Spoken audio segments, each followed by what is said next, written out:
वफाकी वजीर मुराद सईद ने कहा है कि भड़के मारकर अक्सरियत का दावा करने वाले धांधली का शोर मचाते हैं। धांधली नहीं, आपके करतूत आपकी शिकस्त की वजह बनेंगे। आप कश्मीर में फोटोशॉप का ड्रामा करती हैं। आपके वालिद मोदी के रिश्तेदार बनते हैं।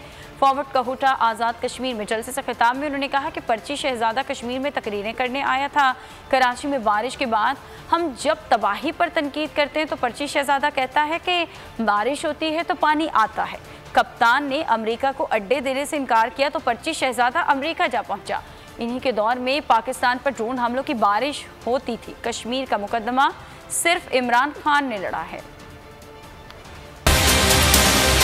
और इस वक्त वजीर आजम भी नून लीग का बेटा है, लेकिन फरियाद कर रहे हैं, चीखें मार रहे हैं, रोना रो रहे हैं कि दानी हो रही है। दानी नहीं, ये बिल्कुल उस तरह हो रहा है कि गिलगित बल्तिस्तान में पहले हफ्ते में भड़के मारे हो, फिर दूसरे हफ्ते में 2/3 अक्सरियत की भड़के मारो, और जैसे इलेक्शन करीब हो कहो कि दानी हो गई। अगर इन्होंने कुछ किया होता तो आज उनको ये शर्मिंदगी ना उठानी पड़ती कि आजाद कश्मीर आके फोटोशॉप तस्वीरें पोस्ट कर रहे, कश्मीर से अपनी मोहब्बत पुरानी है। कि एक पर्ची लहरा की भी आया था और बड़ी बातें कर रहा था। जब कराची में बारिश में लोग मरते हैं, अल्लाह की तरफ से रहमत होती है, इन हुक्मरानों की वजह से सहमत बन जाती है। जब लोग मर जाते हैं हम सवाल पूछते हैं, बारिश आती है तो पानी आता है। जब इमरान खान ने अमेरिका को ललकारा, जब इमरान खान ने कश्मीर का सफीर बने, जब इमरान खान ने अड्डे देने से इनकार किया,